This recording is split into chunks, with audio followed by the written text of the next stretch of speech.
Hi again, everyone. I'm Ollie Matthews. This is the Narcissistic Resistance, and this resistance video is sponsored by contribution from Nancy Beth, and here's her story. Hi, Ollie. It's Nancy Beth. You made a couple videos for me in the past, and just recently I sent you a donation through PayPal to sponsor someone that needs a video. I am sending you another donation that I would like to see you use to make a video for me about the Monsters Day meltdown I just had the Saturday before Mother's Day. Hopefully this can help others that are losing it because they have to have even the most minimal contact with their beast for Monsters Day. I have two of the most wonderful children I could ever have imagined. Why? Because I did everything the opposite my mother did. I was so paranoid about repeating my mother's actions, not knowing that it was because of my narc BPD behavior, that I recently said to my kids, please tell me if I did everything a good mother should do raising their children. I had recently begun explaining to them why their extended family is so fucked up, as they are certainly old enough to hear it, starting with their grandmother and her mother. I want to make sure they are well versed in the narc BPD personality. They looked at me shocked and wondered why I would ask them that. They reassured me, and I told them I believe you two kids of mine are God's apology for the narc BPD family I had to be a part of. I am certainly not a religious person at all, but I am spiritual and believe in God, or whatever it is. Well, the Saturday before Mother's Day, I was bringing some laundry up of my son's that got mixed in with my husband's. I brought the laundry up to my son's room to put into his dresser.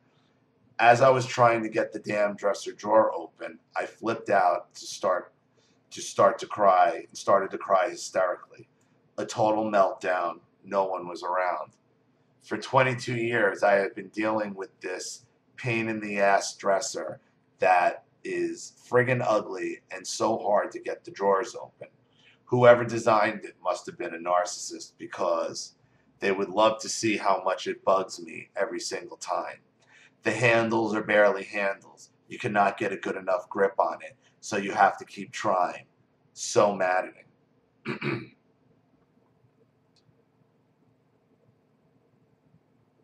You held on to this thing for 22 years and it never occurred to you to just get a new one or change the handles or do something different? Probably not, because of your past abuse. You don't even think about it. Like, why am I putting up with this for 22 years? When I was buying furniture right before my son was born, both my husband and my mother, the narc BPD that she is, came along. She decided on the dresser we should bring home and not the one I wanted. Why? Because it was cheaper and more practical.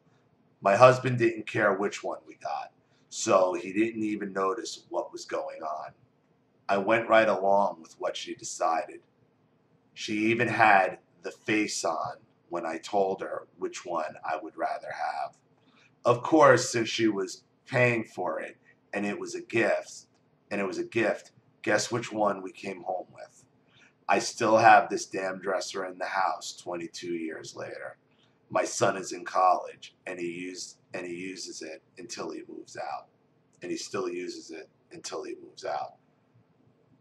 We'll send it with him to college or get rid of it and buy him a new one. I mean, what are you keeping this thing for? It's funny how the baby furniture is such an opportunity for the narcissist to really stake your claim, because that was when I tried to go no contact. It was like the second time, and it was over baby furniture, and it was over something similar my mother pulled at the furniture store where they insisted they wanted to buy the baby furniture, and then they said all they wanted to buy was a changing table in the crib, no rocker, no bookshelf, no look. And I didn't argue. I didn't argue it. I was just like, whatever. I don't need your money, because I had told my father before they made the offer when we found out,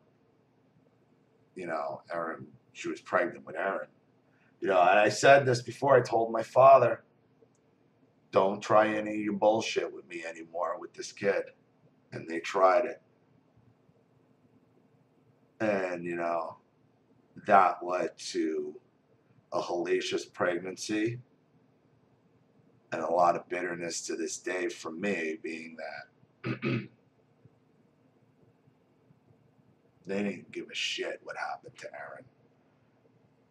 My ex-wife, she could have miscarried with her, and she had a rough pregnancy. For all the bad I've said on my ex, that was a ridiculous pregnancy she had. She was bigger than any pregnant person you've ever seen in your life. And Aaron was a big baby. I think she was almost 9 pounds.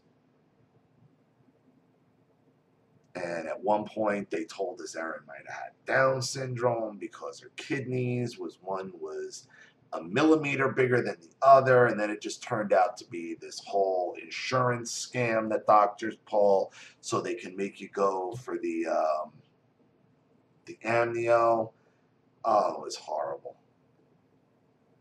And we were going through all this, me and my ex, while she was pregnant, not knowing if Erin was going to be all right, and my parents doing basically what you see Meet Normus do in the threads here in the comments section.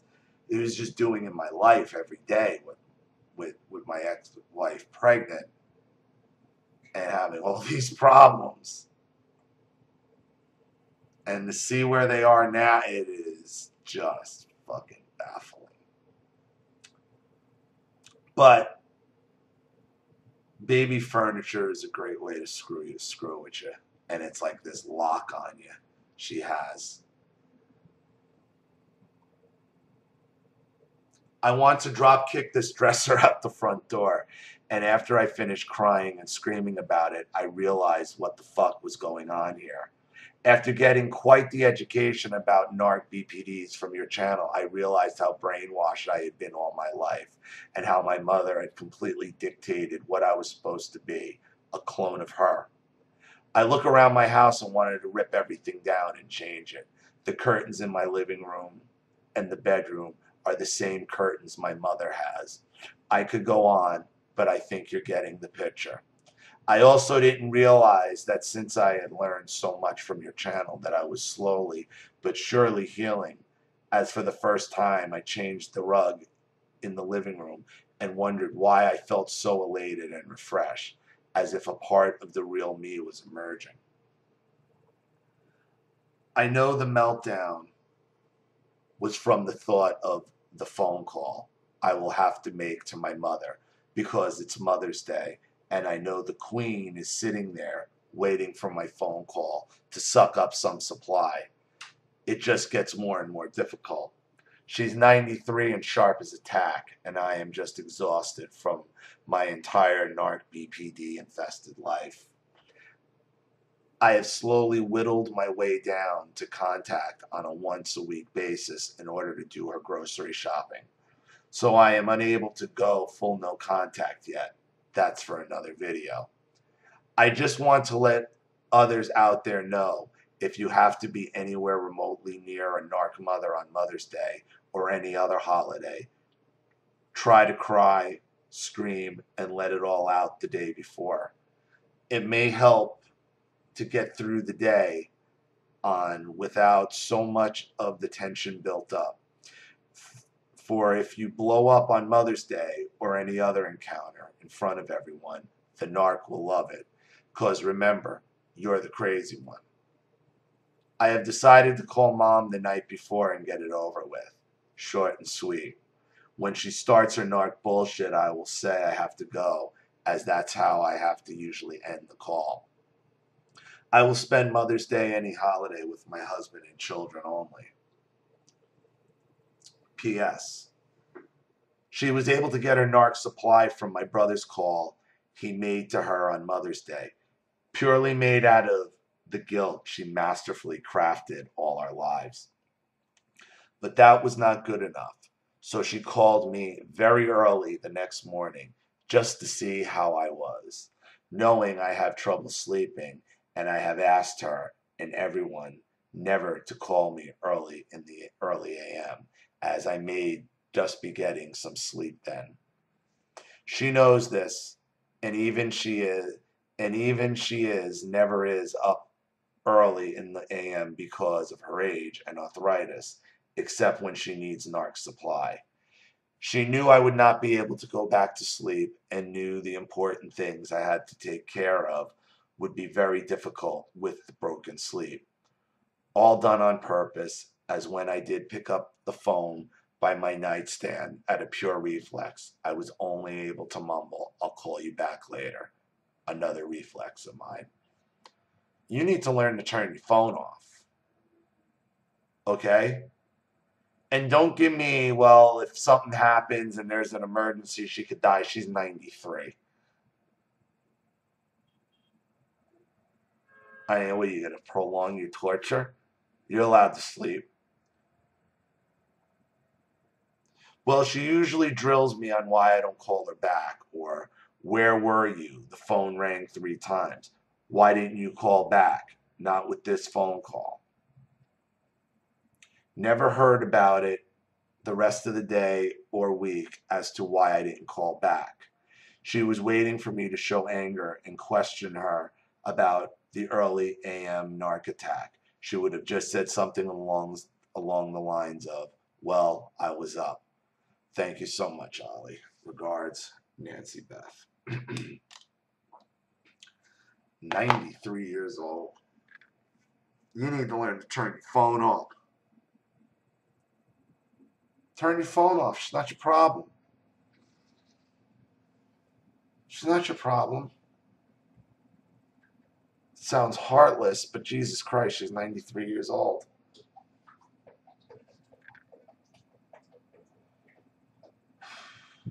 It's amazing how much, when you keep them around and then you have that breakthrough moment that you can see things for what they are, and you've seen that you were probably when you realize you're making decisions through the narcissist side, through your narcissist eyes, to please them. You're holding on to things so you're not going to have to deal with the ramifications of whatever they're going to say to you about it. You're making decisions in order to please them in the future. And when you have that moment and you see it all, and you see, once again, you see you haven't been living your own life. You haven't even been able to decorate your house the right way. You kept a dresser for 22 years. You didn't even like. Jesus. I mean, how many dressers could you have replaced with? How many times could you have replaced that dresser? Hidden that in the attic, giving it like, who cares? And for what?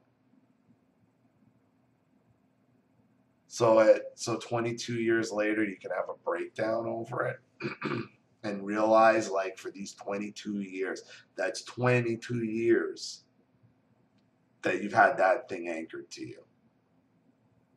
Or however long you had those curtains up, or however long you had that rug down.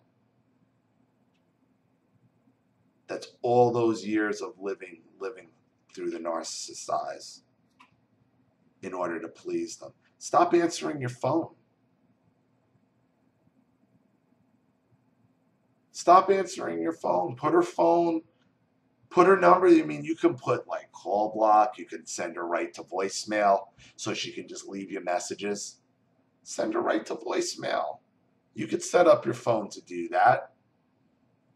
That way, if there's a problem, she can leave you a message. No worries. I mean, if she's good enough to call you, she's good enough to call 911. And I would tell her, if there's something wrong, I would call 911 first before you call me, because you don't know when I'm going to be asleep and when I'm not. So if you're able to get to the phone, call 911. Don't call me, because I'm just going to call 911 and you're just going to waste time. I would tell her that as well. I'd start shutting my phone off at night. Nothing you could do for her in the middle of the night. She can call you. She can call 911 a lot easier. So there is no reason for you to keep your phone on in the middle of the night. Nothing you're going to do to save her. If somebody finds her on the floor, they're calling the ambulance anyway. Getting you up out of bed, as heartless as that is, she's on her way to the hospital and nothing you're going to be able to do about it. You're already, if you want to cut her out at 93, standing there and watching the bitch die. I mean, that's a decision you have to make whether or not you really want to see that. I wish I had read this. I'd seen this sooner. Well, actually not seen it. There was a problem she had put in. She wanted this read before Mother's Day, but apparently she put an apostrophe. Yeah, I could see what you did. You put an apostrophe in my last name for some reason, and so she just resent this today and then put the addendum on that, you know, that she got the supply from her brother. And make her your brother. And you got a brother, she's not all your problem either. So, again, shut your phone off, Nancy, and keep changing your life. Figure out what you want to do. I mean, if your kids are out of the house and they're away at college, this is the time to figure it all out. So, thank you again for your support and your contributions, and thanks for the story, Nancy. I really appreciate it. Thank you to everybody watching. Please leave any opinions or advice in the comment section below. And again, if you want your story read on the channel, you have a topic you'd like me to cover, a narcissist you'd like to expose, you'd like to set up a Skype chat, have a private video made or a private phone call, Facebook chat, or you'd like to just sponsor the channel or sponsor a video for someone else, you know what to do with the PayPal and email links in the description box. And if you're still unclear, wait for the final video link to pop up on this video, which will take you to my instructional video. That'll walk you through all of that. Also, please like and share this video wherever you can. Subscribe to my channel if you haven't. And be sure to click the subscription bell to be notified of all my video uploads. This is Ollie Matthews. This has been the Narcissistic Resistance. See you soon.